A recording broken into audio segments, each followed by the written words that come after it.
Assalamualaikum warahmatullahi wabarakatuh. Salam sejahtera untuk kita semua. Om Swastiastu. Namo Buddhaya, salam kebajikan. Yang saya hormati rekan-rekan kepala daerah, baik gubernur, wali kota maupun bupati, serta rekan-rekan pimpinan DPRD tingkat 1 maupun tingkat 2. Selaku Menteri Dalam Negeri dan sesuai dengan tugas pokok dan fungsi, salah satunya adalah pembina pemerintahan daerah, maka ada beberapa hal yang ingin saya sampaikan. Kita ketahui bahwa kita menghadapi persoalan global, yaitu pandemi COVID-19. Per hari ini, hari Jumat, tanggal 27 Maret 2020, tercatat ada 198 negara yang sudah terpapar. Ini jumlah yang sangat masif dan penting, karena total jumlah negara yang diakui oleh PBB 193 negara dan ada 8 teritori. Total 201. Jika 198 negara sudah terpapar, artinya tinggal sisa 3 negara. Ini hampir semua negara di seluruh dunia yang sudah terpapar COVID-19. Mungkin agak berlebihan, tapi saya berpendapat bahwa ini adalah pandemi yang terbesar dalam segi keluasan wilayah dalam sejarah umat manusia. Memang ada pandemi sebelumnya dengan jumlah korban yang sangat besar seperti Black Death abad ke-14, tapi hanya meliputi wilayah Eropa dan sebagian Asia. Juga ada pandemi influenza tahun 1918 yang juga menyerang banyak negara. Namun pandemi kali ini adalah terluas. Semua benua terkena, dan tadi 198 negara dari 201 negara dan teritori yang ada. Sehingga ini adalah pandemi, sekali lagi, terluas dalam sejarah umat manusia. Dan pandemi ini juga di Indonesia sudah tercatat per hari ini 27 provinsi dari 34 provinsi yang ada di Indonesia terpapar. Mungkin ini adalah pandemi juga terluas semenjak Indonesia merdeka 1945. Sehingga semua negara sekarang sedang melakukan langkah-langkah dengan mencoba semaksimal mungkin berkreatif untuk membendung penularan dan menangani masalah COVID-19. Antar negara saling belajar, trial and error, mencoba belajar dari yang berhasil membendung maupun dengan belajar dari mereka tidak berhasil atau belum berhasil menanganinya. Oleh karena itu, memang persoalan ini tidak mudah. Namun dengan tidak berlebihan dan tidak ingin membuat masyarakat menjadi was-was, inilah menurut saya adalah perang dunia ketiga.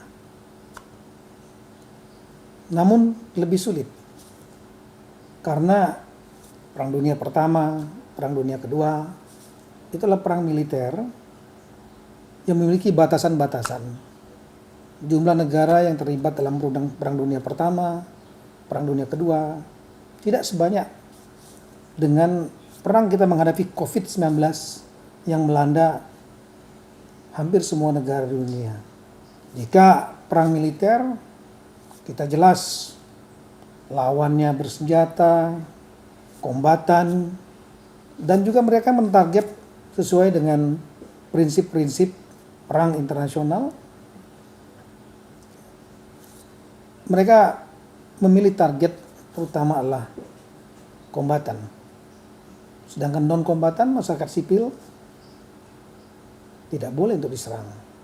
Dalam kasus COVID ini, perang kita melawan COVID ini, kita melawan musuh yang tidak terlihat. Mikroorganisme yang bernama virus COVID-19.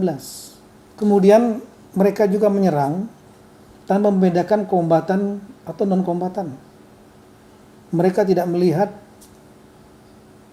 ini adalah dari suku mana, agama apa, ras apa, orang kaya, orang yang tidak mampu, ataukah pejabat negara, melihat pangkat jabatan, tidak. Karena virus ini menyerang semuanya, semua manusia. Oleh karena itu, karena ini dalam tanda petik adalah situasi perang menghadapi virus ini dan dampaknya, kita perlu melakukan mobilisasi nasional. Mobilisasi pusat dan daerah, mobilisasi pemerintah dan unsur-unsur non-pemerintah, termasuk masyarakat, di semua lini.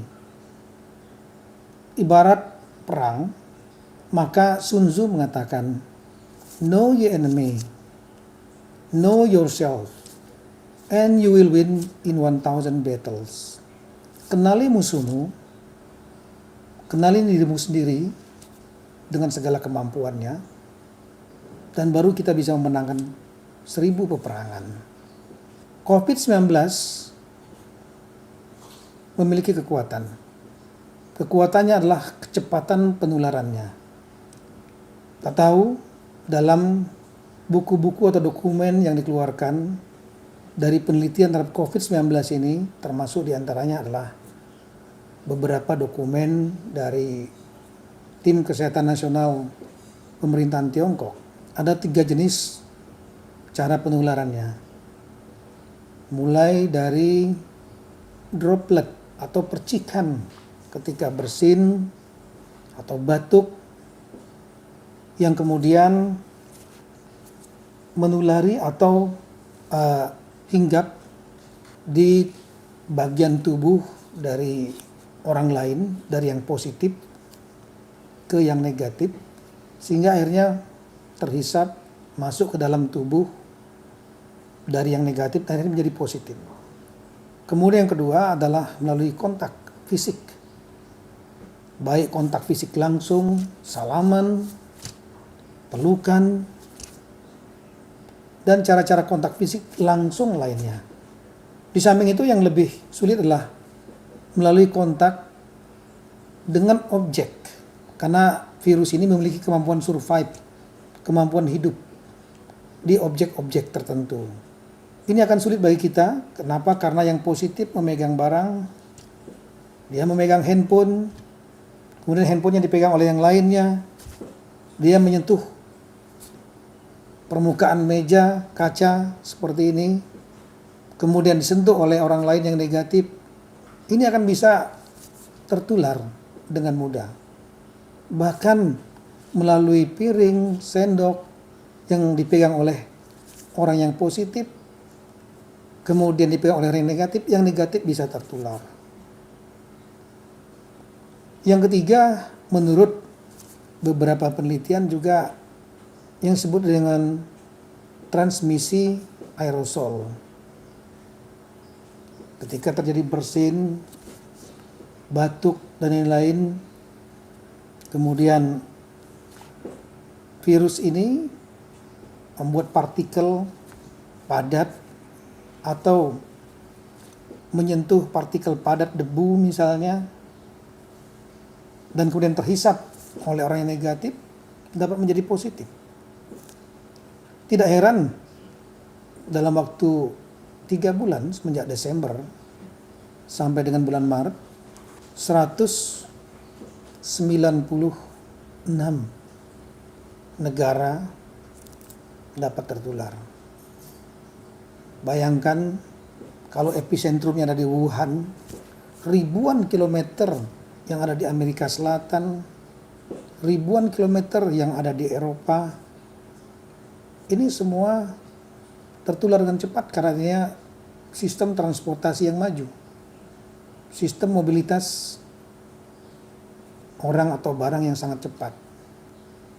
Di samping itu kekuatan lain dari virus ini, kemampuan replikasi atau memecah diri dan kemudian membentuk virus-virus lain ketika sudah masuk ke dalam tubuh. Sehingga mengakibatkan yang tertular ini akan terserang terutama sistem pernapasan, termasuk yang utama adalah paru-paru.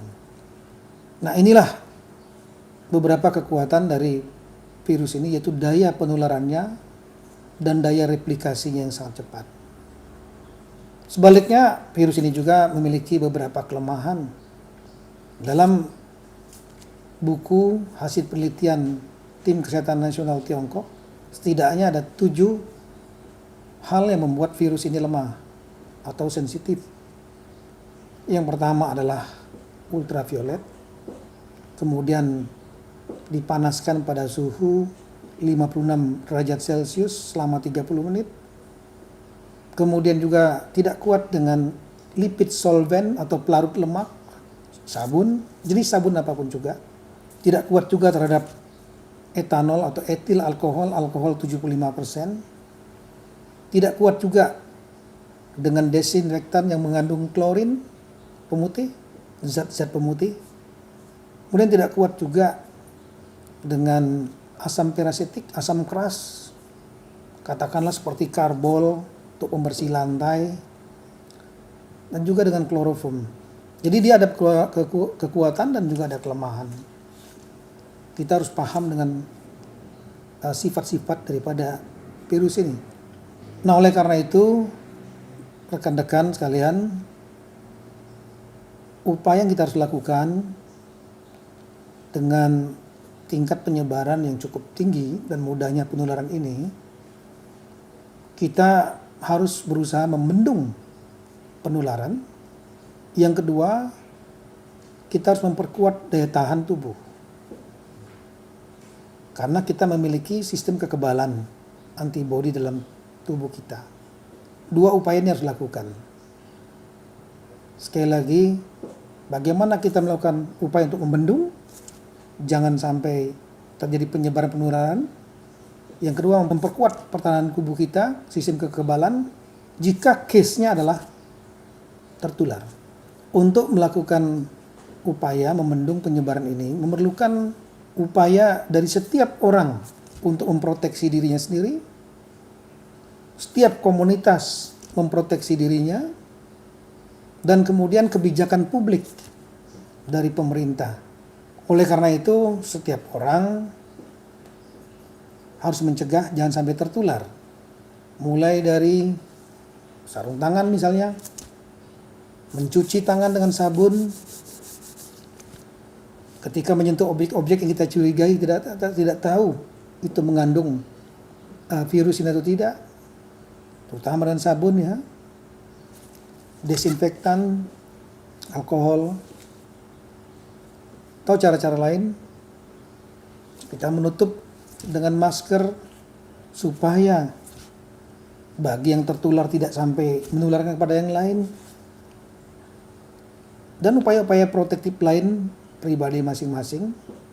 Kemudian juga komunitas, itu menjaga jangan sampai terjadi interaksi sosial yang melibatkan massa yang banyak, baik dalam bentuk kegiatan olahraga, seni, budaya, adat, kegiatan seremonial, dinasan, atau juga kegiatan-kegiatan keagamaan. Bukan melarang kegiatan keagamaannya, tapi kumpulan massal itu akan membuat terjadinya penularan massal yang ketika mereka massa ini pecah dan kembali ke daerah masing-masing atau ke tempat masing-masing, mereka bisa menjadi penular kepada yang lain. Bisa menjadi masif. Kemudian physical distancing atau menjaga jarak. Kita tahu bahwa droplet atau percikan, kemudian aerosol transmission disarankan oleh banyak ahli jaga jarak sekitar 2 meter. Tapi saya berpendapat lebih baik kita cari aman lebih dari itu supaya tidak tertular. Nah, kebijakan-kebijakan ini dibuat oleh pemerintah, baik pusat maupun daerah, kepala daerah, di tempat-tempat publik, di ruang publik, termasuk bagaimana untuk mencegah terjadinya kerumunan sosial, termasuk membuat kebijakan-kebijakan yang mendorong aplikasi atau penerapan jaga jarak, physical distancing ini, di kendaraan, di tempat-tempat kantor atau ruangan publik atau di tempat-tempat lain yang mungkin social distancingnya tidak bisa untuk dicegah, harus dikerjakan. Tapi upayakan betul, jangan sampai terjadi kerumunan besar. Kalau memang ada rapat 10 orang, 15 orang, 5 orang, sekecil mungkin lebih bagus. Tapi tetap dengan menjaga jarak. Seperti ini saya sudah sampaikan tadi.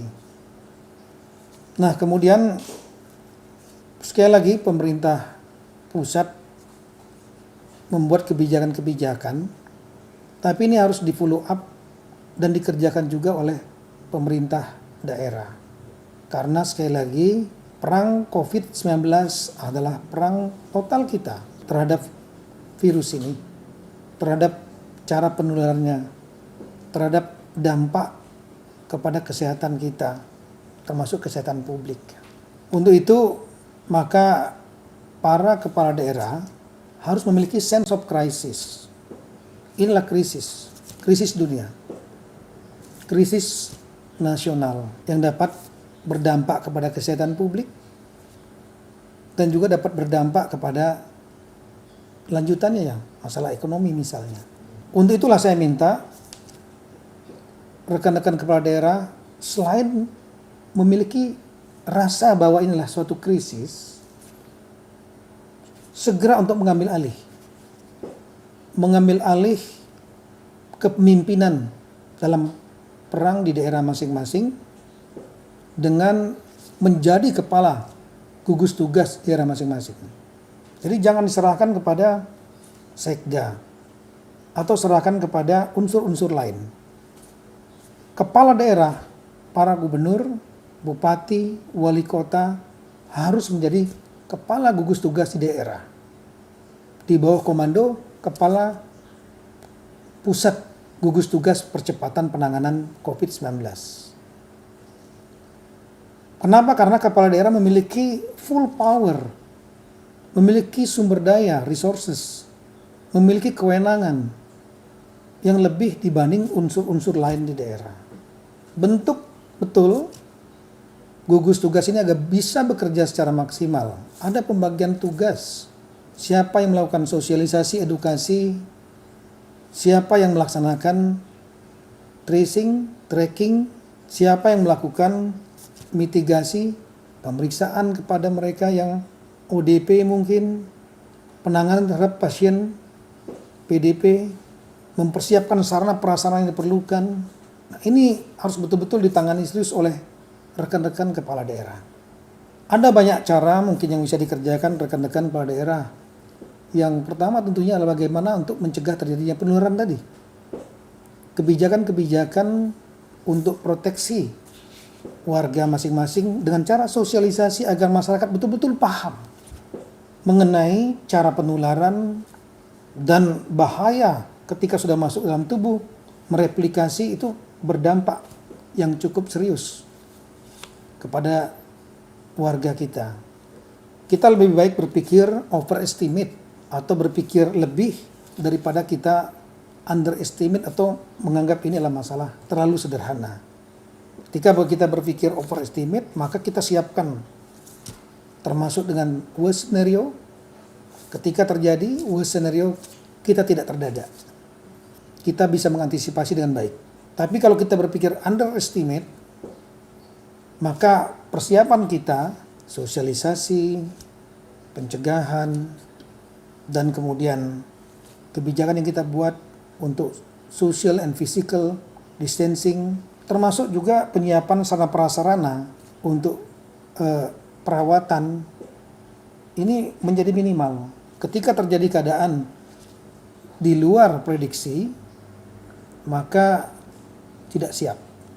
Nah, untuk itu rekan-rekan perlu melakukan langkah-langkah sistematis untuk memberikan edukasi, sosialisasi kepada masyarakat sampai dengan ke tingkat yang paling bawah. Mulai dari tingkat provinsi, kabupaten, kota, kecamatan, kelurahan, desa, RW, RT, keluarga, sampai ke perorangan. Mereka harus memahami betul tentang cara penularan dan resiko ketika itu tertular. Sehingga masyarakat kita, tanpa bermaksud untuk membuat masyarakat panik, mereka mengerti dan memahami. Sehingga bisa melakukan upaya untuk membendung penyebaran ini. Kemudian rekan-rekan kepala daerah juga perlu untuk melakukan persiapan-persiapan dalam rangka mencegah masyarakat tidak tertular di ruang publik, di tempat-tempat umum, desinfektan dan lain-lain. Sudah banyak memang rekan-rekan kepala daerah melakukan itu. Banyak. Tapi ada juga yang belum. Contoh gugus tugas. Belum semua kabupaten memiliki gugus tugas. Saya tegaskan sekali lagi, seluruh gubernur, wali kota, bupati harus membentuk gugus tugas dengan saudara-saudara sebagai komandannya. Ajak mungkin wakilnya dari jajaran TNI, jajaran Polri, kementerian atau dinas kesehatan terkait, sehingga semuanya betul-betul all out menghadapi masalah ini. Kemudian inventarisasi betul kebutuhan-kebutuhan yang ada untuk perawatan, terutama meningkatkan kapasitas sistem kesehatan daerah masing-masing. Berapa rumah sakit yang tersedia, berapa bed yang tersedia khusus untuk menghadapi mereka yang melapor atau yang dianggap ODP, orang dalam pemantauan ya, pasien yang sudah positif PDP dan lain-lain. Hitung betul kesiapan sarana prasarana yang ada, termasuk peralatannya, termasuk alat-alat untuk perlindungan, baik untuk perlindungan kepada warga, katakanlah masker, kemudian sarung tangan, kemudian juga alat perlindungan untuk masyarakat. Ada yang sudah memiliki terobosan kreatif. Ide-ide kreatif ini sangat diperlukan untuk melindungi warga. Kemudian juga penyiraman, penyemprotan, desinfektan, terutama di tempat-tempat lembab dan basah, ini menjadi prioritas. Silakan ide-ide kreatif tersebut dari semua kepala daerah dimunculkan. Nah, kemudian perlu juga upaya menyiapkan peralatan-peralatan untuk perlindungan masyarakat lainnya, seperti kesiapan sabun, lipid solvent, deterjen, kemudian etanol, alkohol dan turunannya, hand sanitizer misalnya, desinfektan yang berbasis atau mengandung klorin, kemudian asam perasetik, pembersih lantai yang keras itu misalnya. Itu penting disiapkan rekan-rekan kepala daerah. Diinventarisir kebutuhannya berapa. Kemudian juga alat-alat untuk perlindungan terhadap tenaga medis kita, termasuk petugas lain. Kenapa? Karena saat dalam perang menghadapi COVID-19 ini, tenaga medis adalah pasukan pada garis depan kita. Tenaga-tenaga medis ini harus dilindungi. Mereka harus dilindungi dengan APD, alat pelindung diri, sarung tangan, karet yang tipis maupun yang tebal, masker, Google, helm khusus, tidak cukup dengan sekedar masker biasa, kemudian sepatu bot untuk mereka. Ini harus diinventarisir. Samping itu juga perlu penyiapan, saya ulangi tadi, sarana prasarana untuk perawatan, mulai dari kesiapan bed, tempat tidur untuk penderita COVID, baik yang positif maupun yang dipantau gitu ya. Kemudian ventilator, alat untuk mendeteksi suhu tubuh, thermal gun, dan lain-lain. Ini harus disiapkan di pelabuhan, thermal scanner. Ini perlu disiapkan dan diinventarisir oleh rekan-rekan kepala daerah. Teknisnya saya sudah meminta kepada Bapak Menkes untuk memberikan arahan kepada kepala dinas di provinsi, dan provinsi tolong diarahkan juga kepala dinas kabupaten kota apa saja item-item yang dibutuhkan untuk perawatan penderita COVID. Bahkan kita juga perlu mempersiapkan peralatan-peralatan bagi warga kita yang wafat, karena ada perlakuan khusus terhadap warga kita yang wafat, tubuhnya mengandung virus sehingga tidak boleh disentuh oleh yang lain.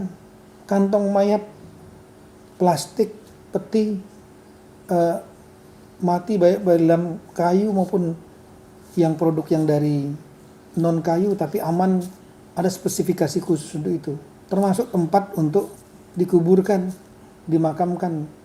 Ini juga harus spesifik, karena kalau salah penanganannya, meskipun sudah di dalam tanah, mungkin virusnya masih bisa menular. Nah, ini harus disiapkan betul. Tentunya kita berharap tidak ada korban lagi, ya, insya Allah. Tapi anything can happen. Kemudian rekan-rekan semua, untuk mempersiapkan semua itu, maka Bapak Presiden sudah mengeluarkan Inpres nomor 4 tahun 2020. Kemudian juga Ibu Menteri Keuangan sudah mengeluarkan Peraturan Menteri Keuangan nomor 6 tahun 2020. Dan saya selaku Mendagri sudah mengeluarkan Peraturan Mendagri nomor 20 tahun 2020 yang memberikan peluang dan kewenangan kepada rekan-rekan kepala daerah untuk melakukan realokasi dan refokus APBD yang ada, diarahkan untuk penanganan COVID-19 ini. Oleh karena itu, inventarisasi menjadi sangat penting. Rekan-rekan juga silakan untuk berinisiatif, berkreatif sepanjang tidak melanggar aturan hukum, membuat terobosan-terobosan dalam rangka menangani dan mencegah penularan di daerah masing-masing, termasuk memperkuat daya tahan tubuh warga masyarakat di daerah masing-masing. Kita tahu bahwa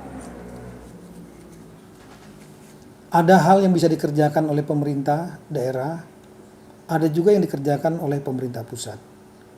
Saya sudah meminta kepada Sekjen Kemendagri untuk membentuk satu tim yang nanti berhubungan dengan rekan-rekan kepala daerah untuk menginventarisasi apa saja kebutuhan-kebutuhan yang tidak dapat dipenuhi teman-teman kepala daerah, sehingga kita memiliki data yang betul-betul akurat, berapa keperluan misalnya APD, berapa keperluan ventilator dan lain-lain yang disampaikan kepada pemerintah pusat untuk dapat dicarikan solusi.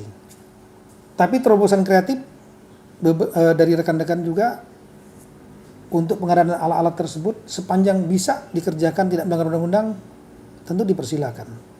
Mengenai masalah langkah-langkah untuk pembatasan, kita tahu bahwa kadang-kadang ada keluar istilah lockdown. Istilah lockdown itu konotasinya adalah isolasi total. Istilah umum sebetulnya populer, digunakan untuk mereference isolasi total suatu wilayah. Kita kembali kepada aturan undang-undang. Undang-undang kita mengenal istilah karantina. Undang-undang nomor 6 tahun 2018 tentang kekarantinaan kesehatan. Di situ disebutkan adanya 4 jenis pembatasan ketika terjadi pandemi, mulai dari karantina rumah sakit, karantina wilayah, dan pembatasan sosial berskala besar. Khusus karantina wilayah ini diatur dalam undang-undang tersebut merupakan kewenangan dari kementerian dan kementerian menteri. Menteri itu adalah menteri, di ayat 1 disebutkan menteri yang menangani masalah kesehatan, artinya menteri kesehatan. Untuk itu jika ada pembatasan-pembatasan yang itu berasosiasi dengan isolasi, tolong dikomunikasikan dengan dan diusulkan dengan kepala gugus tugas percepatan penanganan COVID-19 ini, dan nanti situ akan lakukan evaluasi lintas menteri untuk kemudian diputuskan seperti apa pembatasannya. Pembatasan-pembatasan ini juga harus mempertimbangkan beberapa hal, mulai dari masalah tingkat epidemiologinya, penyebarannya separah apa, tingkat bahayanya, kemudian efektivitasnya, apakah efektif atau tidak. Jika terjadi pembatasan itu, berikutnya lagi adalah ketersediaan sumber daya dan juga teknis prosedur bagaimana untuk melakukan pembatasan tersebut, dan tentunya juga mempertimbangkan aspek ekonomi, sosial, budaya, dan keamanan. Pembatasan-pembatasan harus disertai dengan antisipasi dan kesiapan sebelumnya untuk memberikan bantuan kepada masyarakat, social safety net. Masyarakat cukup logistik, itu yang paling utama. Yang kedua adalah dampak ekonominya. Dampak ekonomi, kalau ada pembatasan, maka dapat terjadi adanya restoran yang tutup, adanya pengemudi yang mungkin tidak bisa memiliki pendapatan yang berkurang, dan lain-lain. Ini perlu diantisipasi agar mereka tidak kekurangan dan cukup. Sekali lagi, kalau seandainya mereka kekurangan dan tidak cukup, terutama untuk logistik, maka yang terjadi adalah dampak gangguan keamanan. Dan kemudian rekan-rekan sekalian, kita juga harus menghitung dampak ekonomi. Kita tahu bahwa negara kita memiliki satu sistem ekonomi. Daerah-daerah adalah subsistem dari sistem ekonomi nasional. Apakah pembatasan di satu tempat akan memberikan dampak kepada daerah-daerah yang lain atau secara nasional? Ini harus dihitung. Karena bisa saja pembatasan itu membuat ekonomi daerah itu atau daerah lain menjadi terganggu atau nasional terganggu. Untuklah rekan-rekan sekalian, konsultasi perlu dilakukan kepada pemerintahan pusat, dalam hal ini gugus tugas, yang nanti akan membahasnya lintas kementerian, dan kemudian perlunya persiapan terutama logistik, social safety net.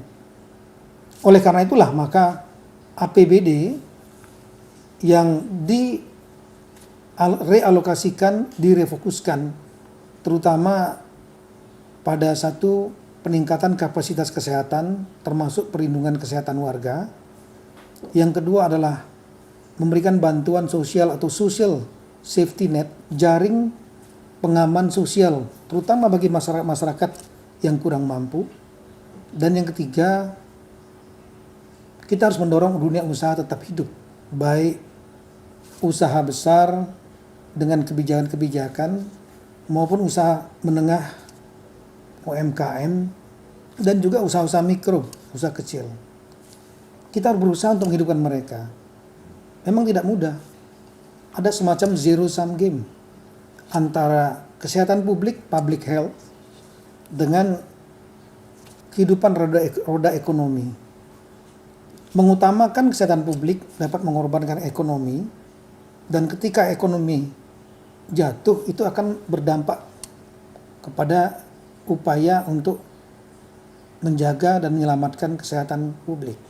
Sebaliknya, mengutamakan roda ekonomi juga dapat mengorbankan kesehatan publik.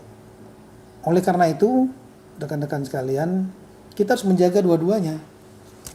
Menjaga kesehatan publik menjadi prioritas, tapi ekonomi juga tidak terpuruk atau tidak jatuh terlalu jauh.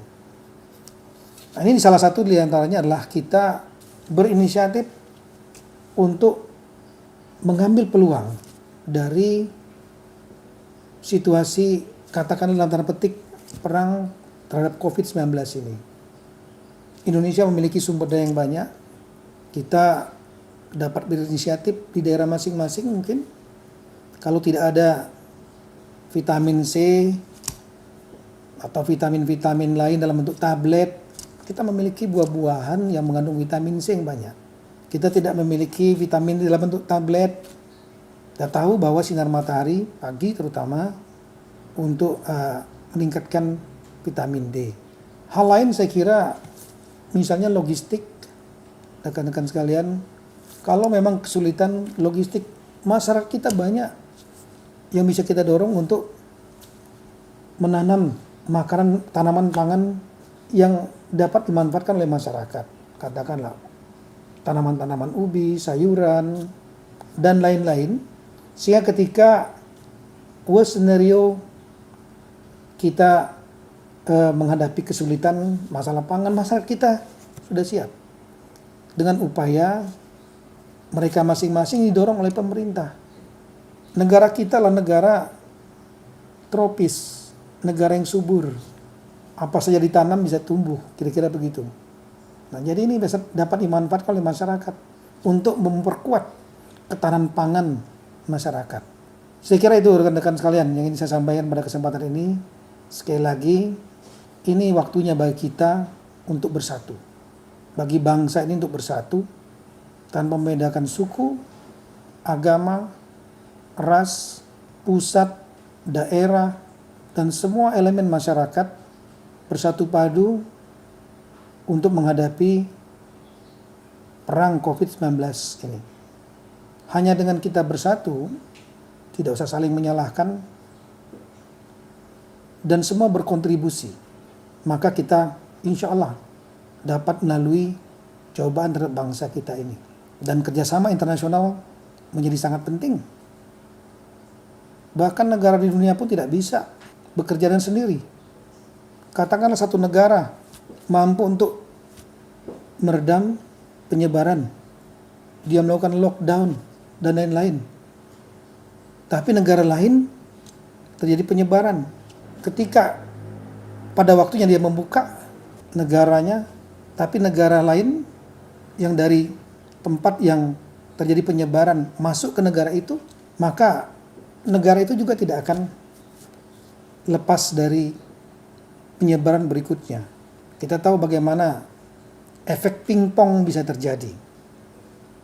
Oleh karena itu kita perlu memberikan sekali lagi kerjasama nasional dan juga kerjasama internasional. Saya kira itu yang ingin saya sampaikan pada kesempatan ini rekan-rekan sekalian. Selamat bertugas. Semoga Tuhan Yang Maha Kuasa memberi kekuatan kepada kita semua bagi bangsa ini bersama dan bersatu. Kita bisa mengalahkan COVID-19 insya Allah. Assalamualaikum warahmatullahi wabarakatuh.